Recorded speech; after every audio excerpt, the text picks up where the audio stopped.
Il est 17 h. Nous sommes bien le mardi 16 février 2021. Soyez les bienvenus à notre échange. Ce soir, nous allons parler de la téléconsultation. Est-ce un phénomène de mode ou est-ce que ce serait plutôt une solution d'avenir? Et pour cela, nous sommes accompagnés de, du docteur Maïvin Cuevas. Bonjour docteur. Est-ce que vous m'entendez? Je vous entends pas. Vous avez le micro coupé. Bonjour docteur. Bonjour, nous sommes accompagnés également de Marie-Laure Saillard, si je ne la vois pas arriver, je la vois dans la salle, mais je ne la vois pas, je ne l'entends pas. Marie-Laure, si vous m'entendez. Marie-Laure.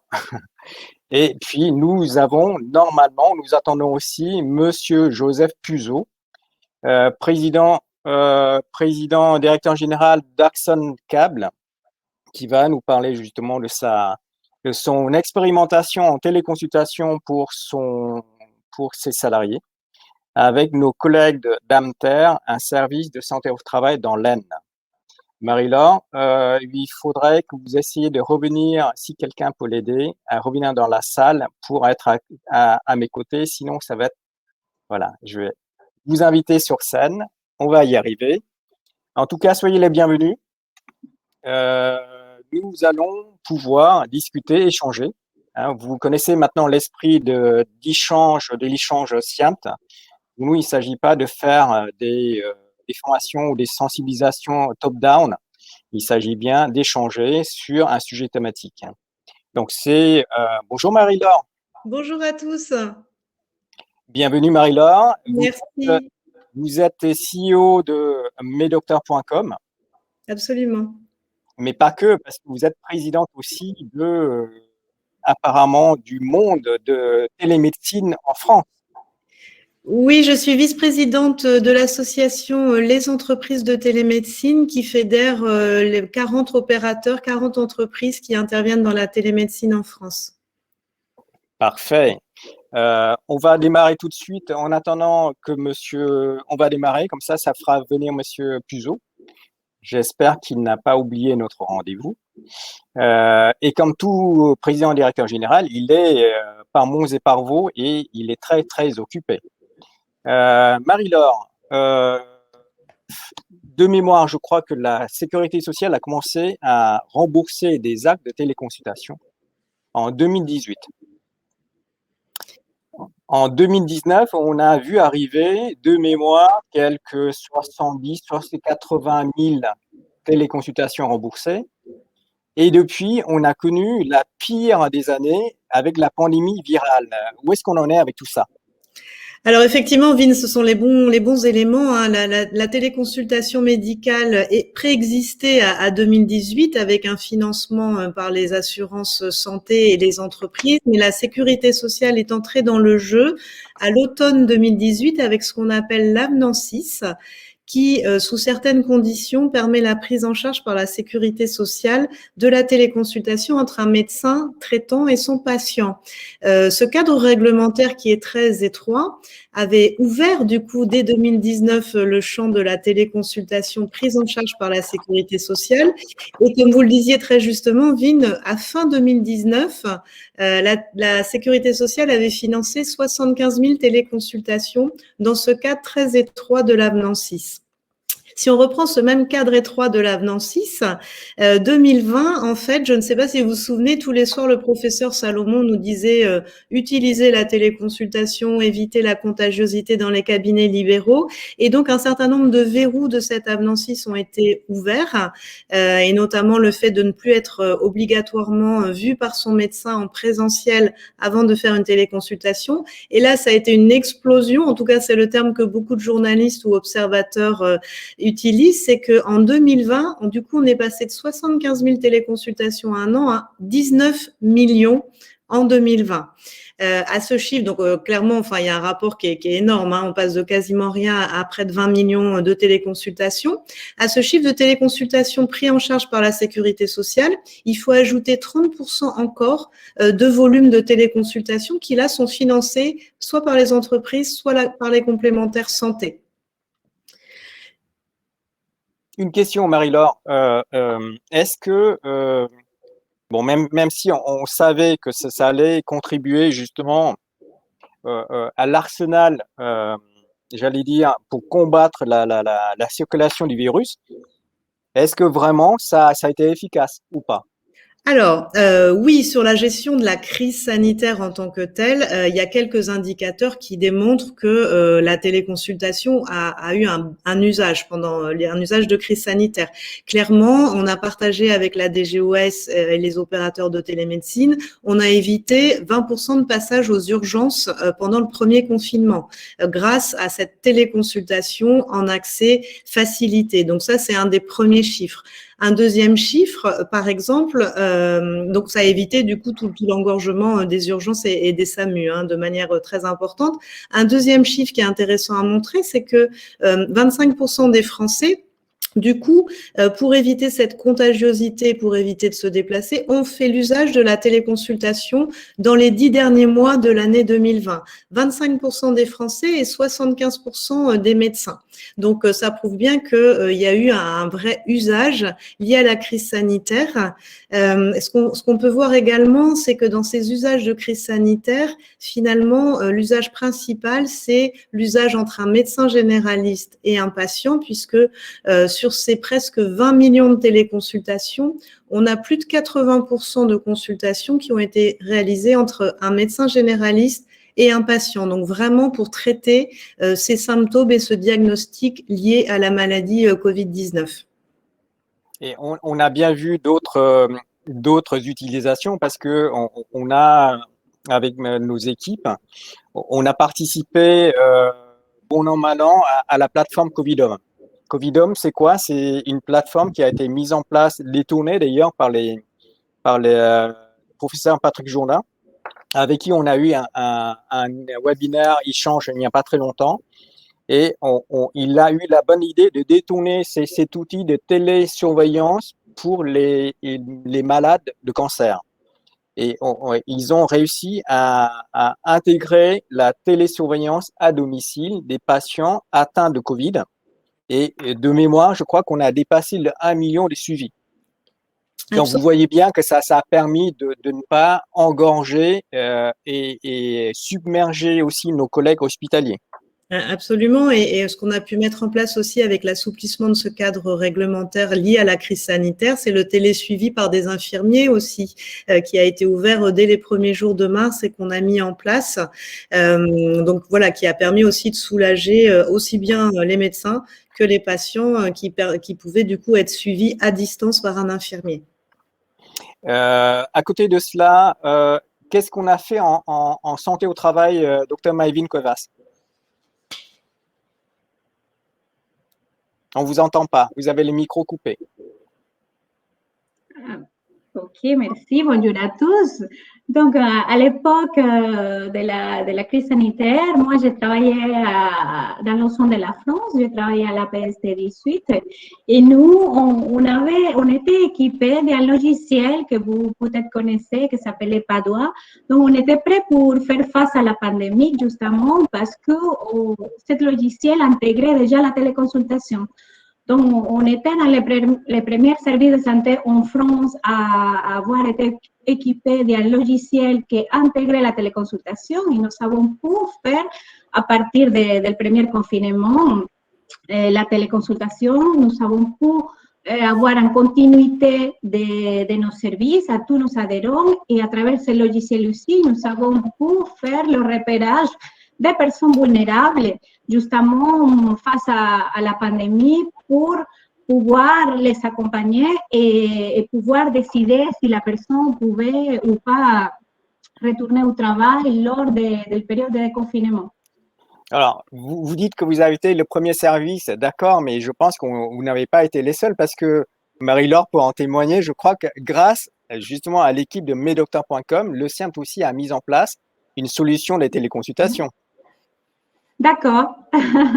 Mais nous, tout de suite, c'est vrai que, bon, moi j'ai connaissance qu'il y a eu pas mal de services de santé au travail en France qui ont dû fermer parce que justement, ils n'étaient pas équipés et ils ne pouvaient pas faire de téléconsultation tout de suite. Après, peut-être que vous avez pris quelques jours pour pouvoir faire face à ça. Nous, à l'époque, on était déjà prêts. Dès le premier jour de confinement, on pouvait assurer la continuité de nos services et on a pu voir les salariés en téléconsultation. Donc, c'était vraiment sympa parce qu'à l'époque, vous savez, il y avait beaucoup d'incertitudes. Donc, les salariés, ils avaient peur, comme a bien dit Marie-Laure, et ils ne voulaient pas sortir. Et le fait d'avoir le médecin du travail dans le cadre de la santé au travail, mais ça a permis aux salariés d'être rassurés, on pouvait les rassurer, on pouvait relayer les messages de prévention. Et voilà, c'était bien pour eux. Il était content de pouvoir avoir un médecin en téléconsultation, même dans le cadre de la santé au travail. D'accord, mais alors, imaginons, d'ailleurs, c'est une question pour vous et pour Marie-Laure. Imaginons, moi je suis médecin, on m'a toujours appris à examiner les gens. Même si je suis médecin du travail, normalement, je devrais examiner mes salariés patients. Donc, clairement, et Frédéric, dans la salle, nous a très bien souligné le truc, a posé la question, quelles limites pourrait-on observer à la téléconsultation et notamment comment pallier l'impossibilité d'ausculter le patient?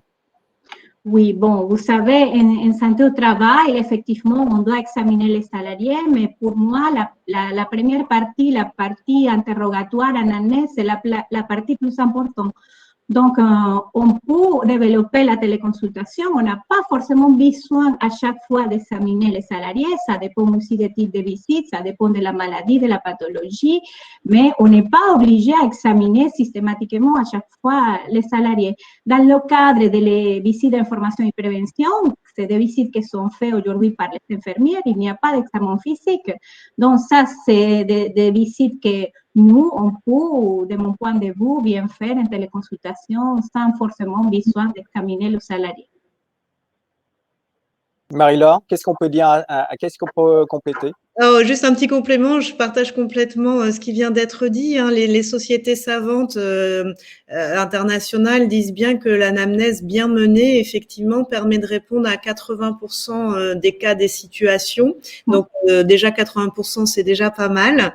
Et puis, dans les usages complémentaires qu'on peut imaginer aussi pour aller un cran plus loin, je dis pas qu'on va répondre aux 20% qui restent, mais la possibilité d'accompagner cette téléconsultation d'objets connectés et qui permettent de remonter des constantes aux médecins qui téléconsultent permet aussi d'aller un cran plus loin aussi dans certains diagnostics et donc de compléter de manière très utile l'anamnèse qui est réalisée. Et par ailleurs, je crois que les formations des médecins sont très importantes justement pour l'usage et la pratique de la télémédecine. J'espère que vous partagez mon point de vue, mais parce que évidemment l'anamnèse prend une dimension très importante quand on est à distance. Et donc, au-delà de la formation des médecins aux outils, qui en général se passe assez bien par ailleurs, il y a vraiment toute cette dimension aussi de bien travailler cette partie-là quand on est en consultation avec un patient à distance. Et qu'est-ce qu'on a pu faire de plus grâce à cette solution à distance?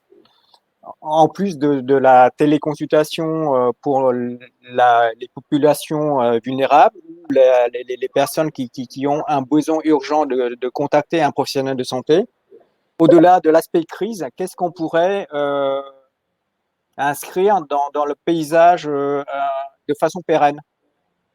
Oui.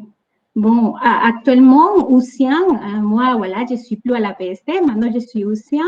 Et donc, ça que j'ai fait à travers la téléconsultation, c'est le repérage des personnes fragilisées grâce au contexte de la crise sanitaire actuelle.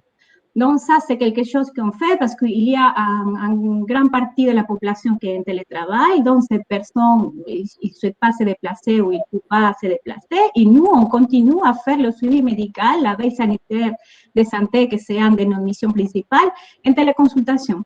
Donc, quand on réalise la téléconsultation, on peut faire du repérage. Justement, vous savez, aujourd'hui, les risques sociaux sont explosés. Et donc, à travers, encore une fois, une bonne anamnèse, on peut arriver à repérer des patients fragilisés, des salariés fragilisés, justement pour les accompagner et pour éventuellement les orienter si c'est le cas. J'ai eu des exemples pratiques. Voilà, j'avais un salarié qui travaillait dans le cinéma. Donc, il ne voulait pas du tout jamais retourner à son poste de travail parce qu'il avait très peur del contact humain. Et donc, tout ça, ça s'est fait grâce à la téléconsultation. Moi, je pu repérer ça et cette patient, ce salarié a été orienté vers un psychiatre. Il avait fait un stress post-traumatique très important. Et ça, j'ai pu le repérer grâce à une téléconsultation et à travers l'analyse qu'on avait fait voilà, dans les visites quotidiennes de tous les jours. Donc, ça joue vraiment, on peut jouer un rôle important et on peut vraiment faire notre travail de prévention en ce moment grâce à des téléconsultations. Et Marie-Laure, de façon globale, en médecine de ville ou en médecine hospitalière, qu'est-ce qu'on pourrait faire de plus? Alors pour moi, la téléconsultation, c'est vraiment une brique qui, combinée avec d'autres, permettra vraiment de bénéficier de tous les usages de la télémédecine. Vous parliez tout à l'heure d'une téléconsultation d'orientation, en fait, d'une certaine manière, qui permet de poser un diagnostic et d'orienter dans le parcours de soins ou d'orienter vers des spécialistes. Vous parlez de psychiatrie, je crois. Donc ça, c'est un premier élément. Un deuxième élément, et en santé au travail, je pense que ça peut être intéressant aussi, c'est d'avoir la possibilité d'aller sur de la téléexpertise, c'est-à-dire de pouvoir partager le dossier, la situation d'un salarié avec un spécialiste et du coup de permettre cette collaboration via la téléexpertise. Et puis pour moi vraiment là où on va aller très loin sur aussi bien la prévention que sur le curatif, c'est vraiment tout ce qui va aller autour du télésoin et de la télésurveillance. Donc c'est là qu'on véhicule les données des patients sous réserve bien sûr qu'ils soient d'accord, mais à partir du moment où vous remontez des constantes vitales ou des données de diabète à un médecin ou à une équipe médicale qui accompagne le salarié ou le patient, et bien là, du coup, vous pouvez réagir beaucoup plus rapidement en suivi à distance et vous pouvez aussi, du coup, mettre en place une boucle vertueuse qui permet d'être en alerte et du coup, d'être aussi en prévention vis-à-vis du patient si certaines constantes se dégradent, en fait. Et donc, c'est bien le distanciel plus la data qui vont apporter demain tous les bénéfices de la télémédecine. On pense aussi bien sûr aux patients en ALD ou aux patients qui peuvent pas se déplacer chez eux, en HAD aussi, en hospitalisation à domicile. C'est bien là qu'en fait, on n'a plus besoin de faire bouger systématiquement le patient parce que parfois le patient ne peut pas. Et surtout, ça permet d'alerter au bon moment puisqu'on sait bien que le renoncement aux soins, c'est quelque chose de très important en France, notamment du fait de la démographie médicale qui n'est pas suffisante par rapport aux besoins. Donc, s'il y a une partie qui est prise en charge par des alertes liées à l'objet connecté et à la data, ça permet aussi d'optimiser le temps médical et d'être beaucoup plus en amont sur de la prévention, il me semble.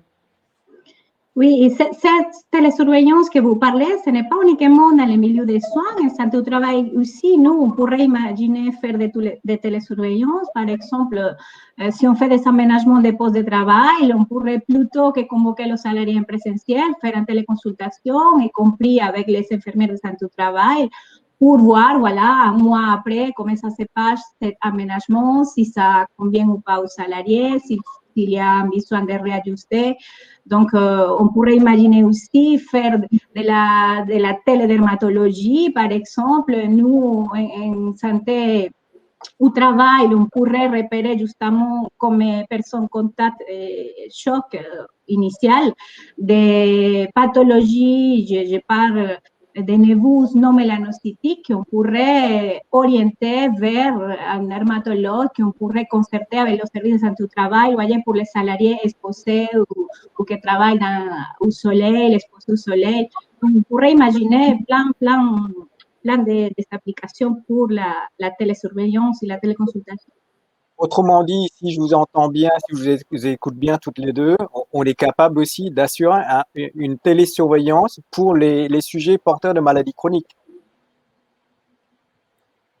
Oui, je pense que ça existe déjà. En soins, ça se fait. Il y a des expérimentations qui font des télésurveillances pour les patients avec l'hypertension artérielle. Donc, moi, pour l'appliquer à la santé au travail, on pourrait imaginer justement de conducteurs, des chauffeurs, des routiers avec des problèmes cardiovasculaires, d'hypertension, de diabète, faire la télésurveillance pour ce type de salariés. Absolument, ça existe aujourd'hui. La difficulté, c'est qu'on est encore dans un cadre expérimental, hein, c'est le cadre étape. Et donc, toute la difficulté, et pour répondre un peu plus en profondeur à la question du jour, c'est comment on déploie davantage. C'est qu'au niveau technologique, on a à peu près tout ce qu'il faut pour faire la télésurveillance. La question, c'est celle des modèles économiques et c'est celle des négociations qui vont permettre de trouver un financement, en fait, à ce parcours de la télésurveillance, puisqu'aujourd'hui, un exemple très concret, hein, pour pas rentrer forcément dans les détails, mais un exemple très concret, c'est qu'aujourd'hui, personne ne finance les objets connectés. La sécurité sociale les finance pas, les complémentaires santé les financent pas, les entreprises les financent pas, et donc c'est une part importante quand même du coût et du modèle économique à trouver, indépendamment des ressources médicales dont on sait bien que c'est compliqué. Voilà, donc je sais que le gouvernement et la Direction générale de l'offre de soins réfléchissent vraiment à trouver les modèles économiques, que à l'issue de cette crise sanitaire, enfin on est encore dedans, mais du coup à la fin de l'année 2020, le CGOS a annoncé qu'on cherchait les moyens de sortir de ce cadre expérimental pour rentrer dans le droit commun. Mais aujourd'hui, on n'a pas tout ce qu'il faut pour rentrer dans le droit commun, même si professionnels de santé de terrain, on voit bien quels bénéfices on va apporter derrière, hein. Mais aujourd'hui, les modèles économiques sont pas définis encore. Et justement, Marie-Laure, il me semble qu'on est en train de préparer ce qu'on appelle le projet Ma Santé 2022, pardon. 2020, c'est derrière nous. Et pour certains professionnels de santé en santé au travail dans la salle, et ça vous parle, quand on évoque le socle commun, l'interopérabilité des systèmes, et surtout le décloisonnement des systèmes d'information. Donc, ça vous parle, tout ça, mes collègues? Où est-ce qu'on en est avec tout ça, Marie-Laure? Alors, ça a accéléré. En fait, pour nous, opérateurs, l'année 2020, ça a été une année on a eu l'impression de courir un 100 mètres pendant un an, en fait, ce qui est assez fatigant parce qu'à la fois, il a fallu répondre aux besoins des pros de santé et à la fois le volet numérique de Ma Santé 2022, donc avec les socles que sont le DMP, l'INS, la messagerie sécurisée, la feuille de route a accéléré aussi. Donc, on a dû courir aussi sur le développement de nos produits. La très bonne nouvelle de ça, c'est que d'ici un an, on aura beaucoup de sujets d'interopérabilité qui seront réglés, c'est-à-dire que toutes les solutions seront interopérables et que du coup, on pourra avoir un dossier patient vraiment partagé. On pourra reparler d'ailleurs des questions des données et qui pilote les données. Mais en tout cas, d'un point de vue technologique, on sera en capacité de décloisonner complètement. Alors ça, c'est une très très bonne nouvelle. Mais en revanche, si on regarde un petit peu la version pendant la version médicale, parcours, offre de soins, on n'a pas du tout décloisonné l'organisation de la santé en France. Et je pense que Vin, vous êtes un très bon promoteur et défenseur de ces sujets-là. C'est que, ok, au niveau outils, ça accélère, ça va très vite. Et bientôt, tous les outils se parleront. On pourra partager des données, on pourra faire énormément de choses, alimenter un dossier patient, même si les opérateurs, les effecteurs de soins ne sont pas de la même organisation, par exemple. Mais en revanche, les organisations derrière, entre professionnels de santé, entre santé au travail, santé, médecine ambulatoire, hospitalier, là, on n'a pas réglé les sujets d'organisation.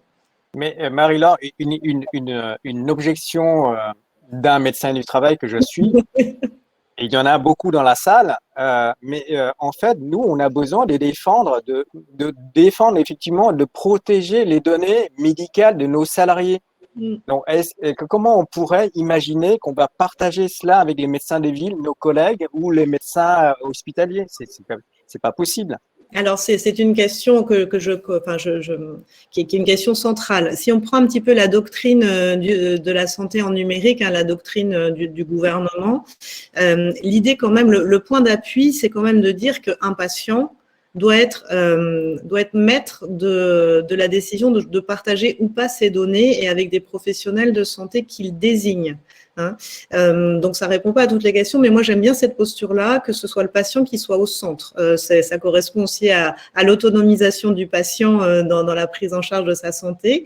Et donc, à partir de là, je sais que je vais il y a plein de murs qui s'opposent à ça, mais si on décline ce principe-là, c'est le patient qui choisit les professionnels de santé avec lesquels il partage ses données. Finalement, si on rêve un peu, Vin, je ne sais pas si c'est le chemin dans lequel vous voulez aller, mais en tout cas, si on rêve un peu, un patient, c'est un salarié parfois, ça n'est pas un salarié parfois. Et donc, si le patient décidait de partager ses données avec la santé au travail, avec son médecin de ville, et on serait complètement conforme à la doctrine. Alors, je sais bien que ce n'est pas tout à fait ce vers quoi on est encore aujourd'hui, mais moi, d'un point de vue intellectuel et d'un point de vue éthique, ça ne me paraîtrait pas complètement idiot qu'on construise des choses à partir de ce principe-là.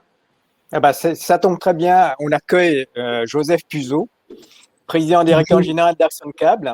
Bonjour, Monsieur Puzot. Et surtout aussi président, je crois, de la commission du pôle d'excellence ou de compétitivité. Voilà, c'était et membre de l'Académie des technologies. Voilà, c'est parfait. Monsieur Puzot, je crois que là, on a abordé une question cruciale, c'est la téléconsultation en entreprise, la téléconsultation en santé globale. Je crois que vous avez beaucoup de choses à nous raconter, notamment votre expérimentation en téléconsultation en santé au travail pour vos propres salariés. Il y a une dizaine d'années, le président de mon service de santé au travail m'appelle et me dit « Votre médecin part en retraite dans un mois, j'ai personne pour le remplacer, vous enverrez vos 750 salariés à Épernay, à 40 km et quelques de votre usine. » Et donc, j'ai eu la réaction que beaucoup de chefs d'entreprise ont encore. J'ai dit, écoutez, déjà, vous me facturez un prix exorbitant. Et en plus, là, vous voulez que j'envoie mes salariés à 40 km. Je vais les mettre 4 par voiture. Ils vont perdre l'après-midi. Il faut que je les paye. Ça va désorganiser ma production. Et il m'a répondu, je lui ai dit, on va supprimer la médecine du travail, c'est plus simple. Il m'a dit, vous n'avez pas le droit, c'est obligatoire. Alors, je lui ai dit, bon, dans ce cas-là, il faut trouver une idée. Je vous en propose une. Vous m'envoyez une infirmière. L'infirmière prendra toutes les mesures avec des dispositifs connectés et je vais vous faire un petit logiciel qui enverra toutes les données vers le médecin du travail. Si le médecin du travail voit des zones rouges sur son écran, il dira, ce salarié-là, je veux quand même le voir, mais ça ne fera plus que 5 ou 10% de mes salariés. Et donc, j'étais d'accord. Donc, on a commencé à faire ça. Et je l'ai fait à un moment, en 2010-2011, quand les médecins du travail n'avaient pas le droit d'avoir des subordonnés et notamment pas le droit d'avoir une infirmière dans leur équipe. Et donc, il a fallu que je demande une dérogation en montant assez haut dans la hiérarchie française, puisque j'ai obtenu une dérogation par le président de la République. Mais fin 2012, l'équipe pluridisciplinaire est arrivée et vraiment, c'était sensationnel. Comme j'ai une vingtaine de filiales dans le monde, je peux comparer la médecine du travail dans toutes ces filiales. Et je dois dire que la médecine du travail française est la mieux structurée au niveau mondial pour plusieurs raisons. La première, c'est l'équipe pluridisciplinaire qu'on trouve pas vraiment dans les autres pays. La deuxième, c'est le DMST, dossier médical en santé au travail, qu'on ne trouve pas à ce niveau-là ailleurs, que le DMP n'arrive pas à faire aussi bien. Et le troisième point fort de la médecine du travail française, c'est le thésaurus harmonisé. Parce que du coup, on peut traduire un dossier médical en santé au travail presque instantanément dans n'importe quelle langue. J'ai une petite anecdote à raconter. J'ai une usine en Chine. Donc, je suis allé en Chine avec un de mes salariés qui est dans l'usine de Quimper. On a fait 12 heures d'avion sans problème. On a passé une semaine dans notre usine de Canton et puis après, on a voulu aller à un salon des composants électroniques à Shanghai à 2 heures d'avion. Et dans l'avion, ce salarié fait un malaise. Le pilote décide de ne pas se dérouter et d'atterrir quand même à Shanghai parce qu'on était très près. Et dans Shanghai, on a essayé pendant plus de 2 heures de trouver un médecin parlant un petit peu l'anglais ou le français. Et on a trouvé au bout de 2 heures qu'un médecin qui baragouinait un tout petit peu, qui a analysé et qui a dit qu'il se repose. Donc pendant une semaine, il est resté sans rien faire à l'hôpital. Si on avait eu un DMST, on aurait pu donner tout de suite en chinois, grâce au thésaurus, la traduction de ses allergies et de tous ses autres problèmes. Au bout d'une semaine, comme le phénomène ne s'était pas produit, on a repris l'avion. Il a dit, bon, je repars, j'ai pas eu d'autre malaise. Et quand même, quand il est arrivé à Quimper, il s'est fait analyser en détail et il avait une tumeur au cerveau qui démarrait. Alors que le médecin chinois l'aurait, même avec une bonne traduction, peut-être pas trouvé, mais peut-être que dans d'autres occasions, cette traduction aurait été utile. Je suis un petit peu long, mais j'arrête là. Monsieur Puzot, c'est très intéressant vos histoires parce que c'est d'ailleurs c'est comme ça qu'on s'est connus parce que vous nous avez raconté ça à l'Assemblée générale à Reims au sein de Présence et puis après on s'est revus lors de vos foires à Châlons. Monsieur Puzot, tout ce que venait de dire Marie-Laure tout à l'heure au sujet de l'IoT, l'Intelligence of Things. Et demain, qu'est-ce qu'on pourrait faire avec ces IoT? Est-ce que je peux présenter 3 petits slides? Bien sûr. J'essaye. Alors, partager un fichier PDF. Je vais chercher mon PDF. En attendant que vous retrouviez le PowerPoint, je vous ai posé une question à vous, au public dans la salle. Êtes-vous d'accord d'avoir accès à la téléconsultation avec vos médecins, médecine générale, médecine hospitalière, médecine du travail, 3 points de suspension? Allez-y, prononcez-vous. Vous avez le droit à oui, à non, ne se prononce pas. Donc, allez-y. Répétez votre question parce qu'elle est dangereuse, là, j'ai l'impression. Êtes-vous d'accord d'avoir accès à la téléconsultation avec vos médecins? J'y ai accès quand c'est des renouvellements. En fait, et c'est ce que présente ce premier transparent, je ne sais pas si vous le voyez. Oui. La téléconsultation, elle peut être médicale, donc le télédiagnostic, mais elle peut être aussi industrielle. La télémaintenance des machines, c'est un peu la même chose. Et au fond, que ce soit industriel ou médical, qui relève les mesures clés? Ou en médical, vous dites les mesures vitales. Oui. Et si c'est des mesures vitales, qui va les désinfecter d'un patient à un autre, d'un salarié à un autre? Alors, je vais vous montrer un exemple. Voilà, vous regardez à gauche une machine assez ancienne qui fait des tests du rebobinage d'un câble. Et le salarié qui est sur ce banc de test peut développer des TMS, troubles musculo-squelettiques. On sait qu'à peu près 88% des incapacités au travail sont des TMS. Donc, ce qu'on fait, on demande à un ingénieur bureau d'études, c'est le grand monsieur qui est au milieu là, de faire un plan en 3D d'une machine. Il a mis sur les yeux de cette opératrice une caméra de vision virtuelle, de réalité augmentée. Et donc, dans cette caméra, cette opératrice voit la table, mais voit tous les appareils que compte y mettre l'ingénieur bureau d'études. Et elle va dire, la table, elle est trop haute, il faut pouvoir que je puisse la baisser et la monter comme je veux. Il faut à droite, tel appareil, il est mal placé, je le voudrais un peu plus à gauche, et ainsi de suite. Et donc, à ce stade-là, c'est très facile de modifier les plans.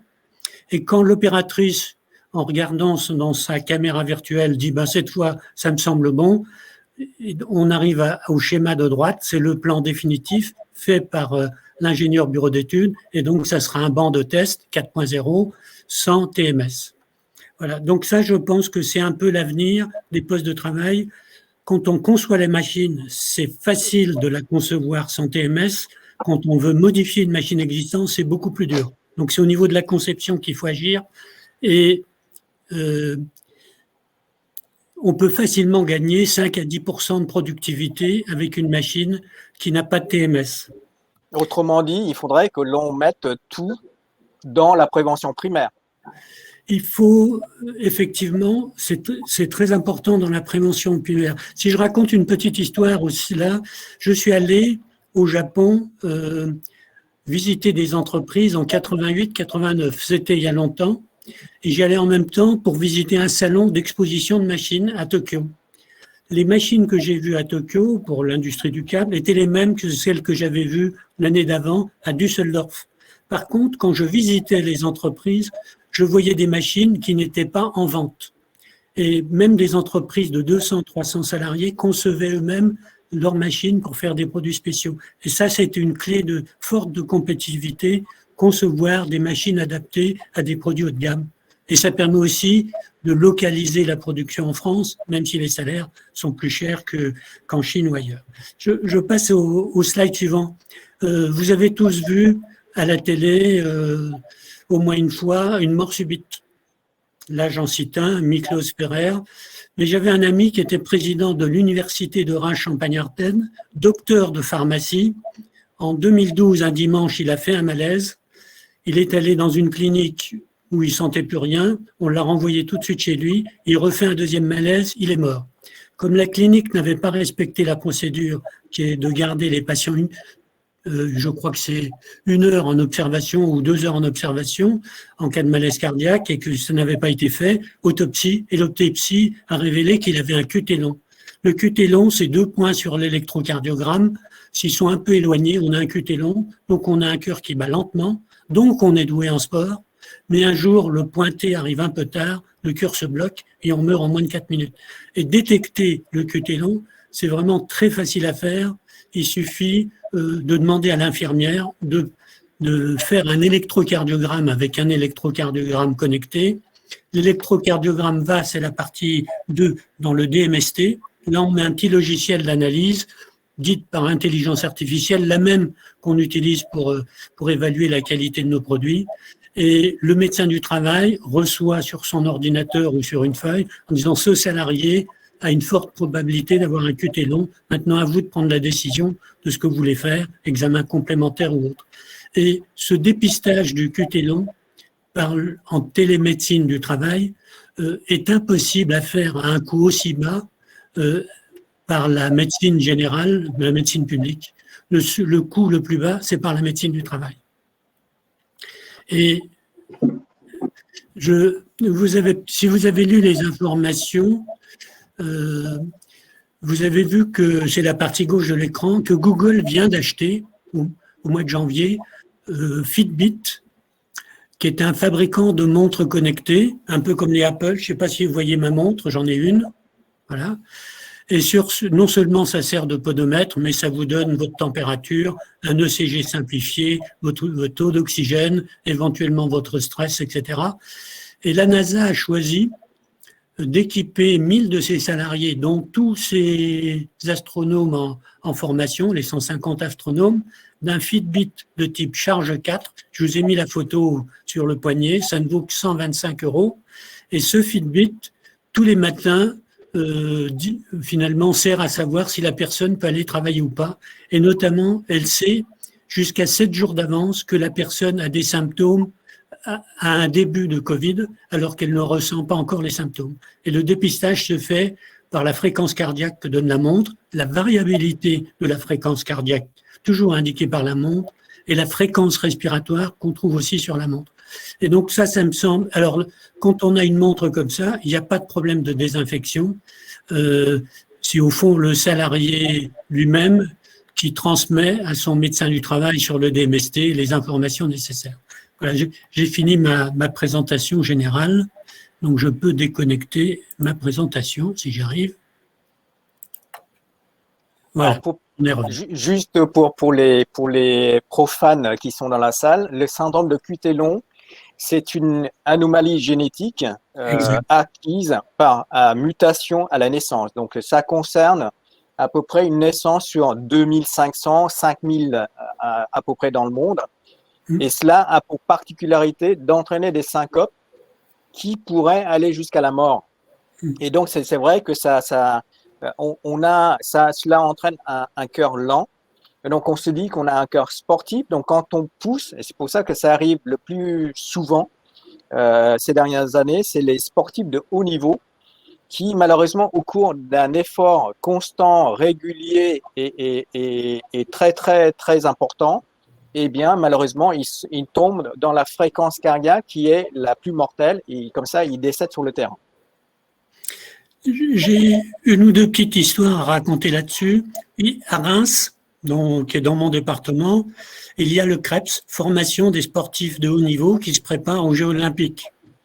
Donc, il y a un étudiant à 19 ans, pour la première fois, on lui a fait son ECG et on a mesuré le QT, et il avait un QT long. On lui a annoncé qu'il ne pourrait plus faire les Jeux Olympiques parce qu'il fallait qu'il prenne un petit médicament qui coûte une pilule tous les jours qui coûte 2 € par mois, mais qui va accélérer le cœur. Donc, l'étudiant s'est suicidé. Donc, c'est assez important de faire passer ces ECG le plus tôt possible avec cette mesure. Une autre petite histoire, j'ai été contacté par une présidente de l'association des QT longs. Et quand elle m'a appelé, elle m'a dit, est-ce que vous pouvez promotionner mon association? Alors, je lui ai dit, écoutez, je ne sais pas ce que c'est que le QT long, expliquez-moi. Donc, elle m'a donné l'explication que le docteur Ngo vient de donner.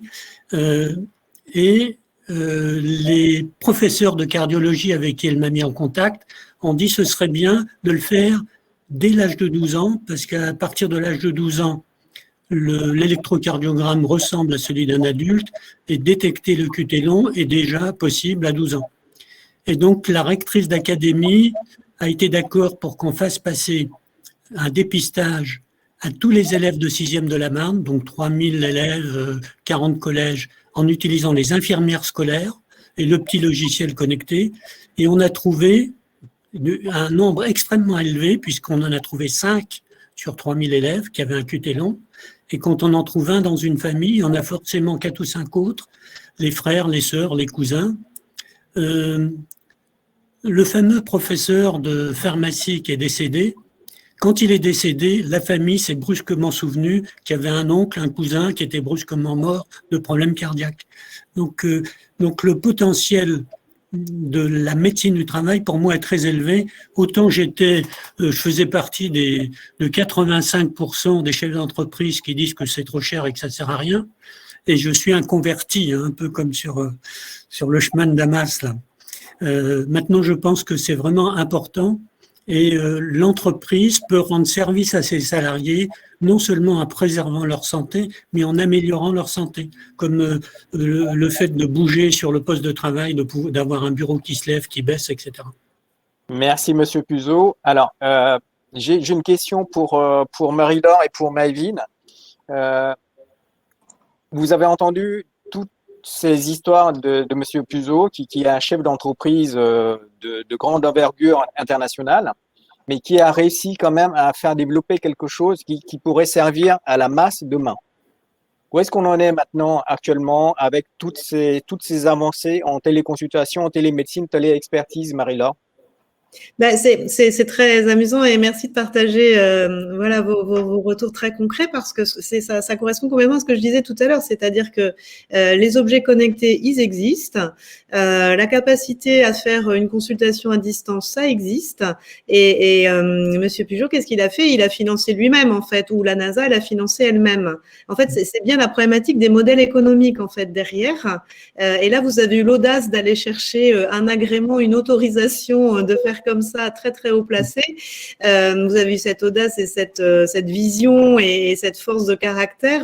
Voilà, j'ai envie de mettre plein de caractéristiques par rapport à votre démarche, mais chaque chef d'entreprise ne va pas avoir la même démarche. Et aujourd'hui, c'est vraiment les entreprises doivent se prendre en main toutes seules, parce qu'en fait, on est hors du cadre si on veut le mettre en place aujourd'hui. À la fois, on n'a pas le droit encore d'utiliser la téléconsultation dans tous les parcours, et à la fois, il n'y a pas de financement pour les objets connectés.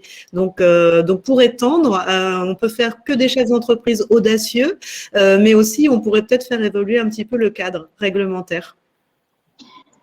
Et à niveau des services de santé au travail, donc, M. Puzzo, merci pour ce partage. C'est incroyable comment vous savez pour anticiper un peu l'avenir, parce que finalement, dans certains des services de santé au travail aujourd'hui en France, c'est ça qu'ils font. Donc, ils font la téléconsultation assistée, c'est-à-dire avec un infirmière à distance. Et même moi, quand j'étais au sein de la France, j'avais fait des téléconsultations assistées, j'avais des centres un peu à distance de mon centre principal. Donc, j'avais un centre à 45 minutes. Et là, j'avais une infirmière qui recevait les salariés et qui prenait les premières informations. Et parfois, elle m'aidait même à examiner les salariés.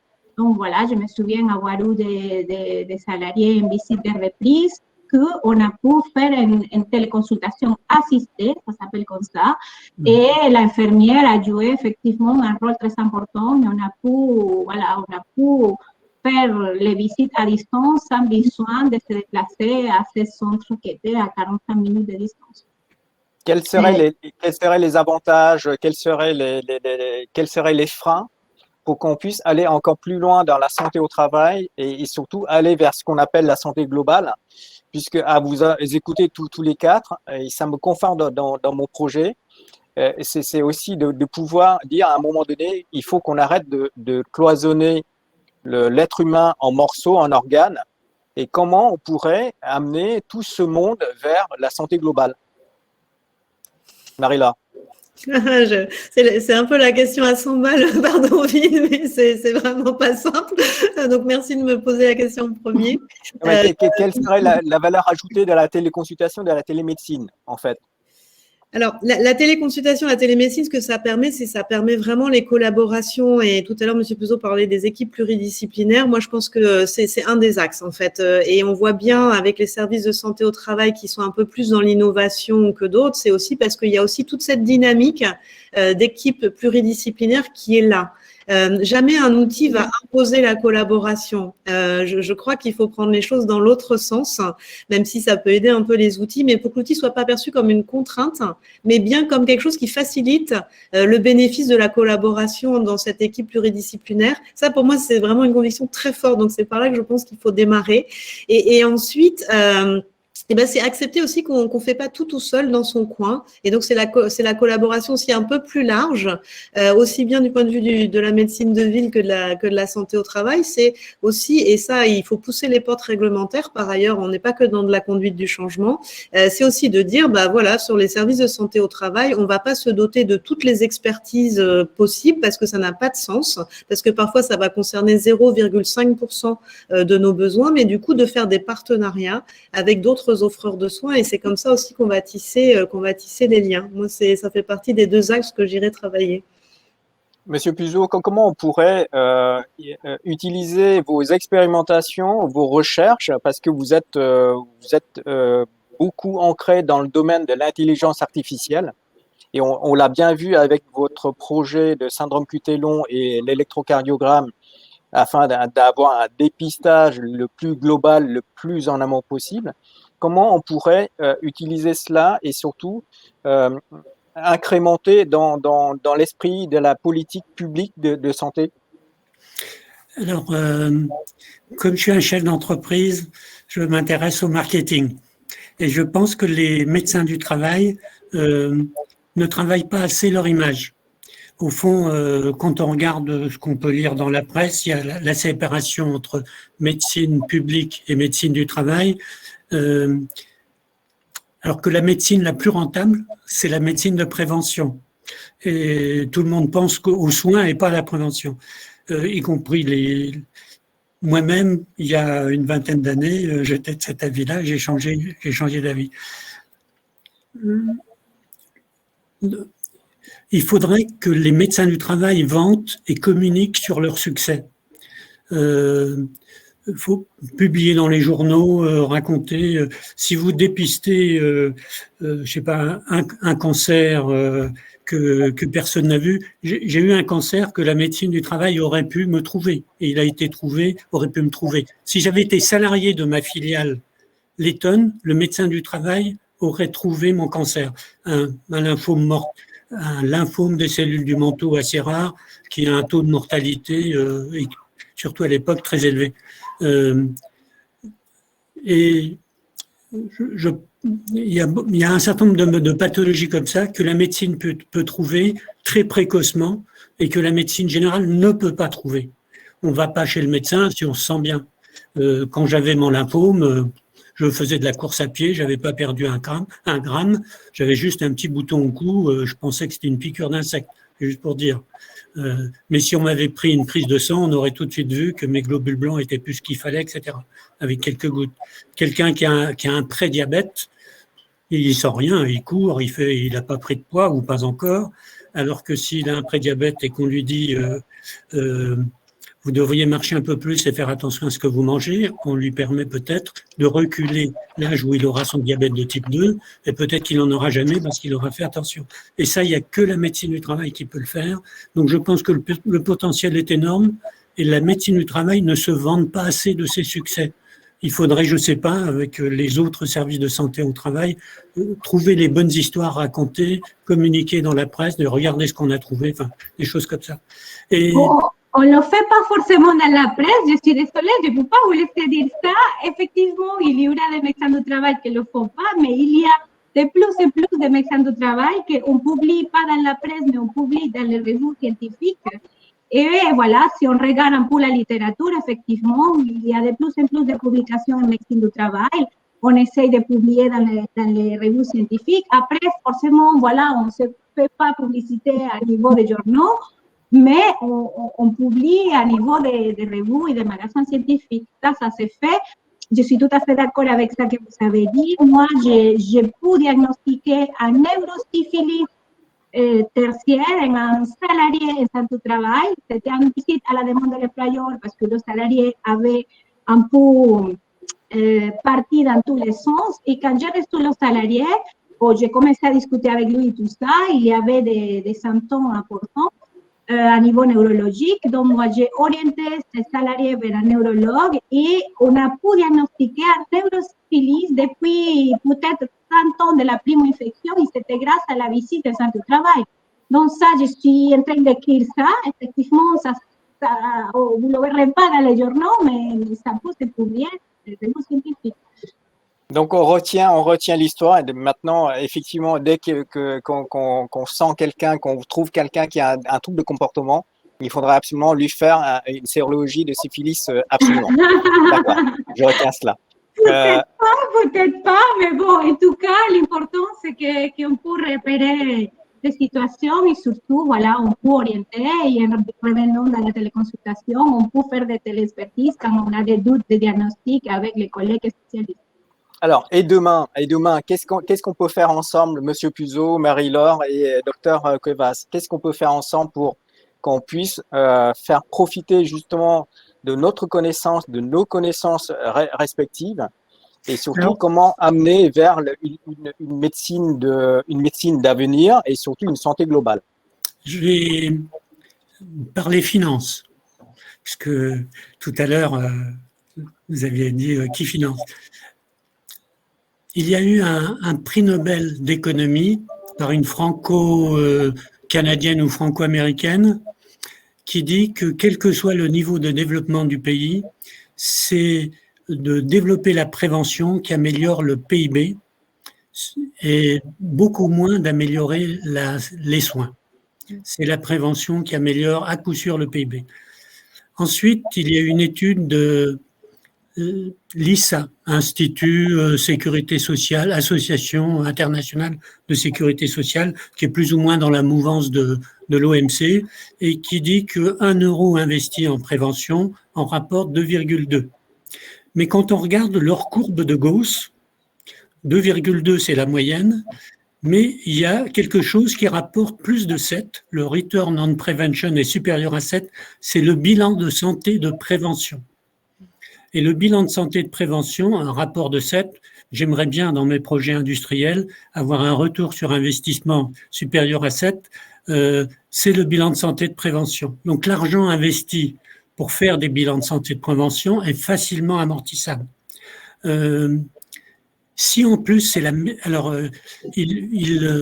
l'ISA dit qu'une visite médicale de bilan de santé de prévention coûte 500 €. Mais quand on fait le bilan de prévention par la médecine du travail, ce n'est qu'une vingtaine d'euros. C'est le temps d'une infirmière, c'est 20 minutes d'infirmière, maximum 30 minutes. C'est l'amortissement des appareils, l'électrocardiogramme connecté, la prise de gouttes de sang pour tester le prédiabète, par exemple. Donc tout ça amorti sur 5 ans, sur 3-4 000 salariés par an qui s'en servent, ça fait 2 ou 3 euros par salarié. Moi, personnellement, si on fait dans mon entreprise un bilan de santé de prévention, ça me fait rien de payer 10 ou 20 euros de plus la médecine du travail, parce qu'au fond, ces 10 ou 20 euros de plus me rapportent statistiquement en moyenne 200 euros par salarié. Voilà. Donc, c'est le type de document financier qui peut-être convaincra plus facilement les chefs d'entreprise que de parler simplement de médecine. Donc, on retient après le ROI, on retient le ROP. Voilà, Return on Prevention. Très bien. Bon, il y a peut-être une publication à faire ensemble, alors, si vous êtes d'accord tous les quatre. Marie-Laure, et demain, alors, qu'est-ce qu'on peut faire avec toutes ces solutions de télémédecine?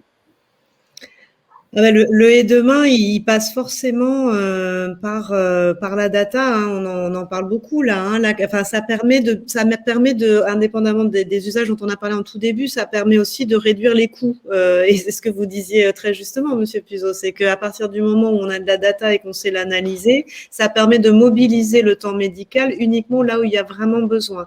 Et ça permet aussi de faire de la prévention, parce que comme vous le disiez aussi très justement, quand on n'a pas de symptômes, on va pas voir son médecin traitant. En revanche, si on instaure, soit via le bilan initial, soit après par un suivi des salariés en santé au travail, si on instaure des alertes, alors là, on peut encore plus enrichir ce retour sur investissement qu'on avait déjà avec le bilan initial. Et donc, pour moi, ça, si on essaye de le chercher sur la santé au travail, l'investissement sur un couplage data et derrière télésuivi, télésurveillance en fonction du dispositif qu'on met en place, là, on sait aussi démontrer l'efficacité de la santé au travail et on sait du coup encore plus détecter des victoires et les valoriser derrière pour les faire financer.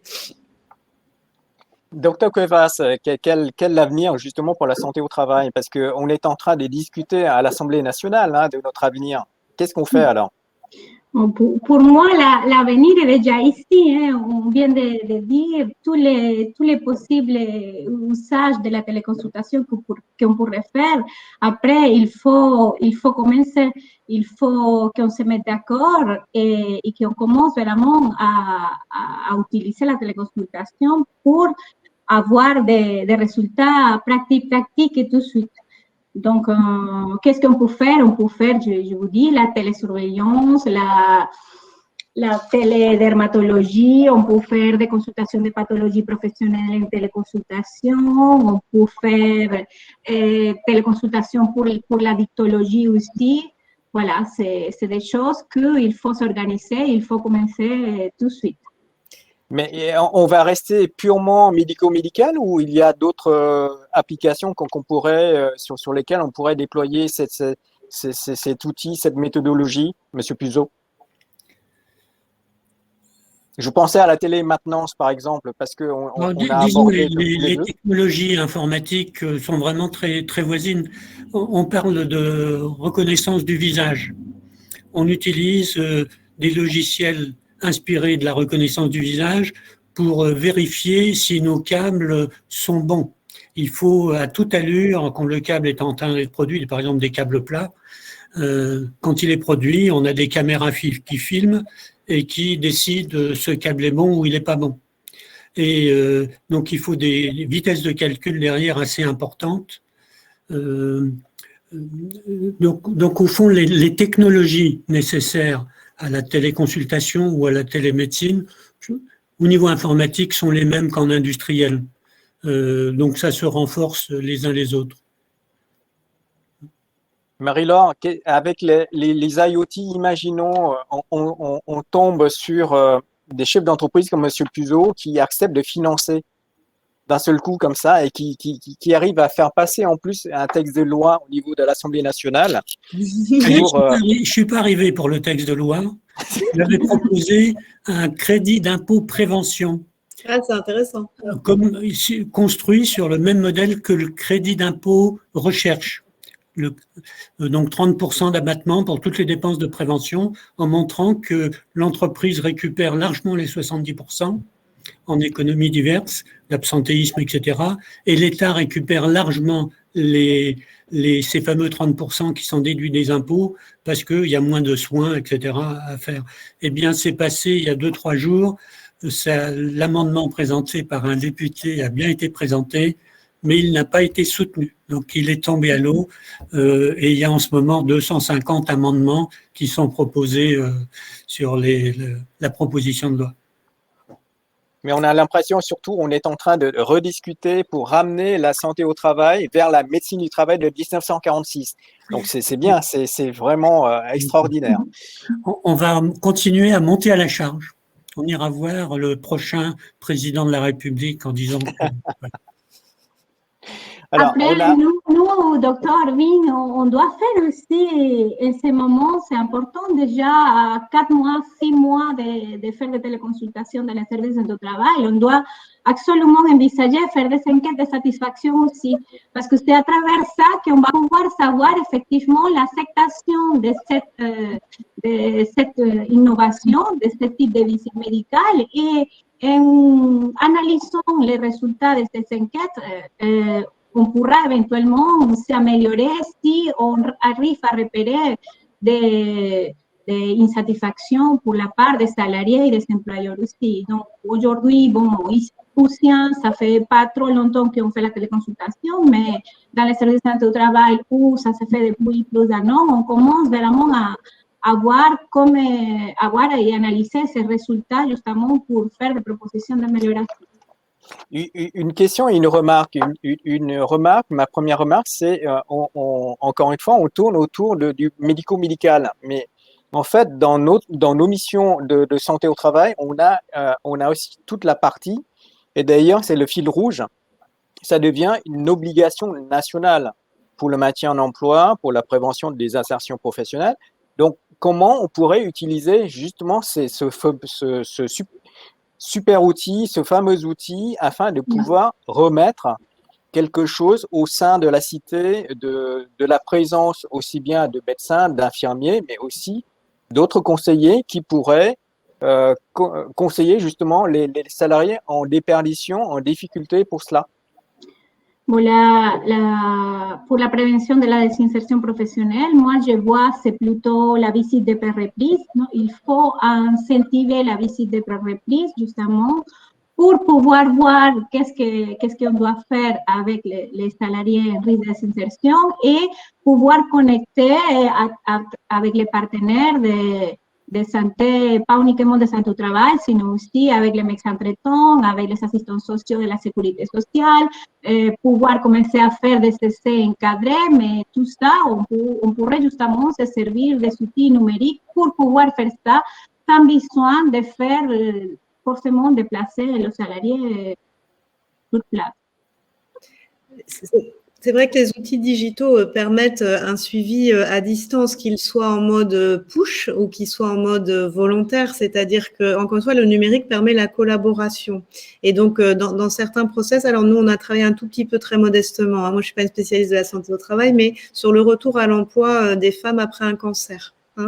Et donc, il y a des problématiques qui sont des problématiques de santé pure, il y a des problématiques d'ordre psychologique, il y a des problématiques d'ordre insertion. Alors, pardonnez-moi, je suis beaucoup moins compétente que vous, mais du coup, on a vu qu'il y avait un maillage très, très fort à mettre en place pour s'assurer, parce qu'au-delà de la visite de pré-reprise, où on peut donner un go, en fait, on sait bien que derrière, dans le suivi, c'est pas simple et c'est pas facile aussi vis-à-vis des collègues, parfois, sur voilà, comment les relations de travail se réorientent. Donc, le numérique, c'est ce que ça permet de mobiliser une communauté, un peu de coach aussi, ou aussi du sport, évidemment, hein, du sport, de l'esthétique et autres, et donc d'animer, enfin de choisir une communauté en fonction des pathologies. Enfin, le numérique permet ça sans qu'il y ait besoin de se déplacer, sans qu'il y ait besoin forcément d'interagir comme on le fait là aujourd'hui, parce que parfois on a juste envie d'écrire un petit mot et juste de faire comme du WhatsApp, voilà, et d'avoir un soutien aussi peut-être avec des associations de patientes qui ont trouvé ça. Enfin, le numérique permet de mettre en lien. Et ça, je pense que c'est très intéressant. Et on avait tendance à vouloir à tout prix des visites de pré-embauche, de pré-reprise. Et autres, j'ai été DRH pendant 2 ans avant de prendre la direction de mes docteurs. Voilà. Et ce cadre-là, en fait, il est un peu standardisé, quel que soit le parcours en fait des salariés. Et le numérique permettrait d'affiner ça et d'aller mobiliser la bonne ressource au bon moment, je crois. Monsieur Puzot. Chef d'entreprise. Ayant eu 2 cancers, une crise cardiaque, donc ayant expérimenté quelques problèmes, le travail est un médicament.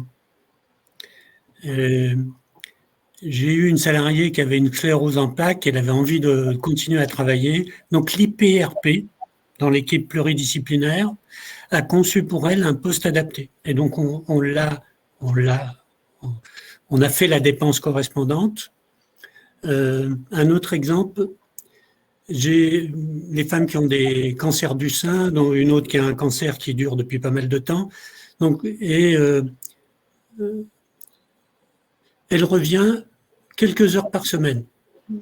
Et donc, je dis, venez quand vous, parce que le fait de revenir, ça lui permet de discuter avec ses collègues, ça lui remonte le moral, elle fait toujours partie. Et je veux dire, en tant que chef d'entreprise, même ce salaire supplémentaire, peut-être pas vraiment rentable au niveau productif de cette personne qui vient que quelques heures. Par contre, je récupère très largement ces sommes-là parce que ça crée une très bonne ambiance. Les autres se disent, si un jour, moi, j'ai des ennuis, l'entreprise ne me laissera pas tomber. Voilà. Donc, au fond, l'accompagnement de ceux qui risquent de quitter le travail ou qui ont quitté et qui reviennent, les faire revenir, même si à temps très partiel, est rentable pour l'entreprise parce que ça génère une ambiance générale. Au-delà de l'aspect gestion de crise, depuis 18 mois, au-delà de l'aspect gestion partielle des déserts médicaux, comment on pourrait ancrer, et je reviens sur votre présentation, Monsieur Puzot, qui m'a beaucoup interpellé sur l'aspect la montre Fitbit qui coûte 125 € et qui pourrait nous aider justement à l'autodétection un peu précoce avant de ressentir les symptômes. Comment on pourrait faire passer ça sans qu'on nous traite de charlatans ou de pro-NASA ou pro je ne sais quoi?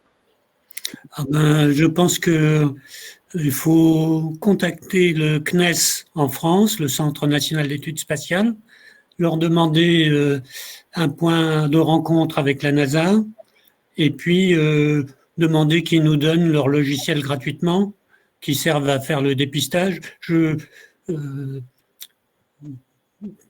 Ça me semble pas trop difficile à obtenir parce qu'au fond, c'est l'intérêt de la NASA, je pense, sera ravie de fournir gratuitement son check-up si la France le demandait par les homologues de la NASA qui sont le CNES. Très bien. Alors, la médecine du travail, on peut peut-être faire une action ensemble. Hein. Exactement. J'allais vous proposer, le SIAM est tout à fait prêt pour ce genre de projet. Vous commencez à me connaître maintenant. Une remarque de Frédéric dans la salle qui nous dit qu'il est élu syndical de son entreprise et il trouve que la téléconsultation, c'est une des solutions à proposer justement pour augmenter la fréquence de suivi médical pour les salariés. Et puis, il nous dit surtout que il existe un levier pour les amendements, obtenir le soutien des syndicats pour qui la santé au travail est normalement, paraît-il, une préoccupation constante. Donc, alors, on remercie Frédéric. J'ai eu tort d'aller voir un député, j'aurais dû aller voir les représentants syndicaux. Je note la recommandation. Très bien. Et puis surtout, il y a Stéphane aussi qui nous fait la remarque. Il faudrait peut-être aussi qu'on tape à la porte du Sénat, la chambre haute. Alors le Sénat, il y a un sénateur qui a fait un rapport un peu dans le style de Madame Lecoq, et j'ai trouvé que son rapport était vraiment très très bien rédigé, avec 42 propositions assez concrètes. Artano, je crois qu'il s'appelait, quelque chose comme ça. Très bien. Alors, toujours Frédéric qui nous dit que alors, il a cité, je retrouve pas la citation justement de Coluche. Il paraît que la santé, le travail est une maladie, donc c'est pour ça qu'il y a une médecine du travail. Très bien. Est-ce qu'on a d'autres choses à évoquer, Marie-Laure, Maëvine et Monsieur Puzot, pour notre avenir global, en santé globale? Comment si je vous disais le dernier mot pour la médecine de l'avenir, qu'est-ce que vous diriez, Marie-Laure? Moi, je pense que pour ouvrir, c'est vraiment l'idée de mettre le patient au cœur. Et le patient, il a des interactions dans son environnement professionnel, dans son environnement personnel. Il peut avoir un malaise à l'étranger. Et donc, c'est aussi aux patients. Et je pense qu'il faut s'appuyer aussi sur les patients, même si c'est pas toujours facile, mais que le patient soit au cœur et que ce soit ça qui permette de déverrouiller en fait les silos qu'on a. Parfait. Monsieur Puzot? Alors, moi, j'ai une réponse un peu biaisée. Il faut convaincre les chefs d'entreprise parce qu'à l'heure actuelle, ils sont encore 85% à dire que la médecine du travail coûte trop cher et ne sert à rien. Donc, il faudrait qu'on descende à 5% au lieu de 85%. On va essayer de ramener ce curseur un peu plus bas. Voilà, très bien. Moi, c'est sympa parce que Mansayar, elle a parlé pour les patients, pour les salariés, Monsieur Pouceau pour les employeurs, et moi, je vais parler, voilà, c'est pour les médecins. Donc, pour moi, mon mot s'est adressé aux médecins du travail, justement. Il y a quelques collègues réticents et il faut qu'on s'aime vraiment au travail. Il faut éviter de continuer à être réticent à ce type d'innovation.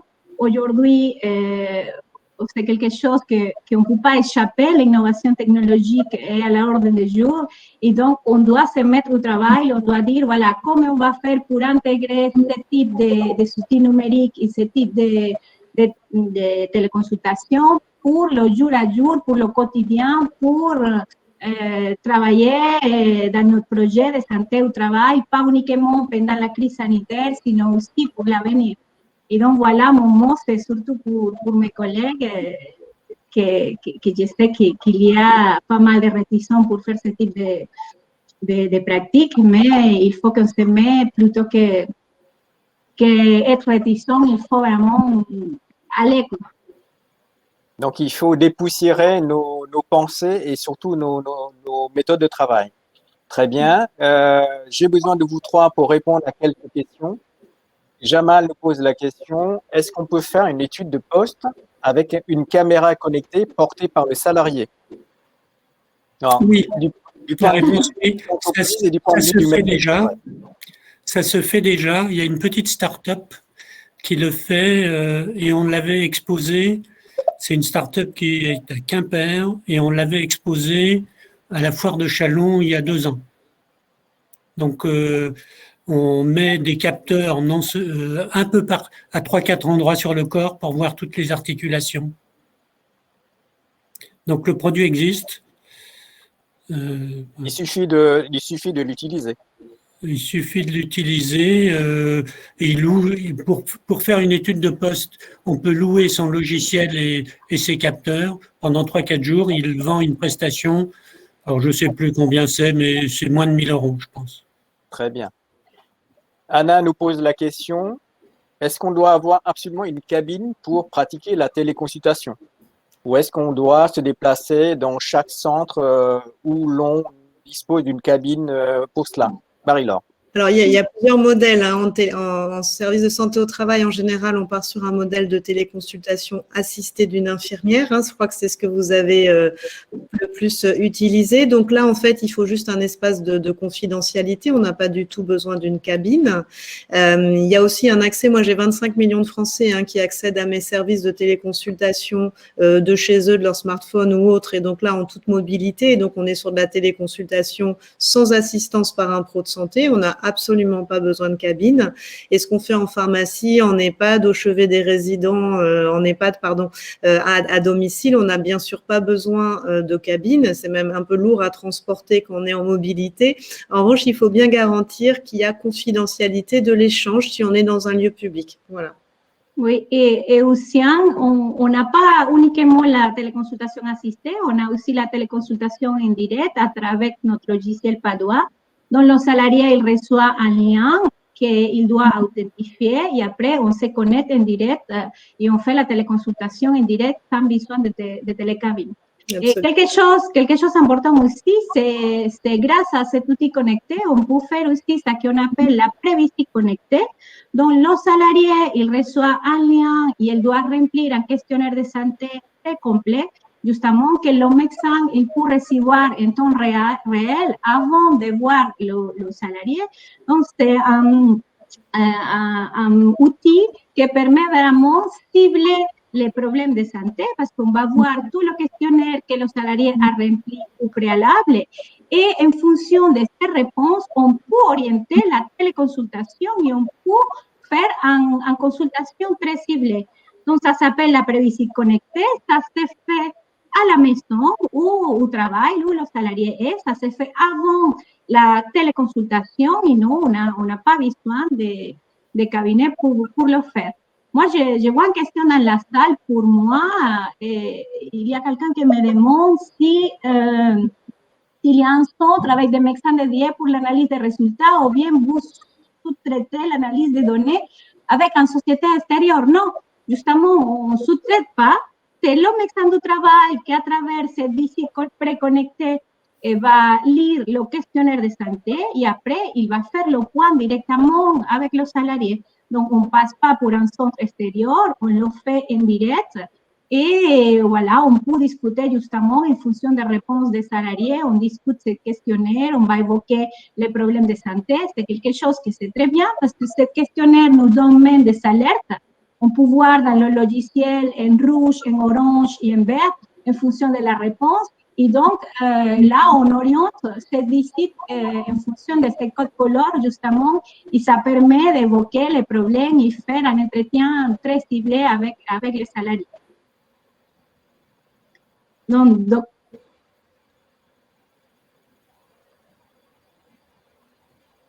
docteur Ngo, il n'est plus là.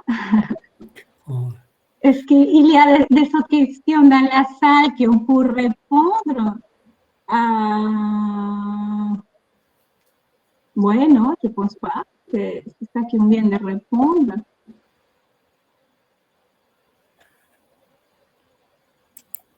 Il y a quelqu'un qui dit, on imagine la valeur ajoutée de la médecine connectée en médecine scolaire, avec la particularité que sont les publics mineurs. Vous le voyez, ça? Je suis désolé, j'ai été déconnecté. Ouais. Ce sont les plaisirs du direct. Oui. Bon, moi j'étais en train de répondre, docteur, en question dans la salle, donc concernant l'analyse des données pour la part des médecins du travail. Donc, j'ai expliqué un peu la prévisite connectée, à quoi ça servait et comment on pouvait orienter los salariés et orienter la visite médicale grâce à la prévisite connectée.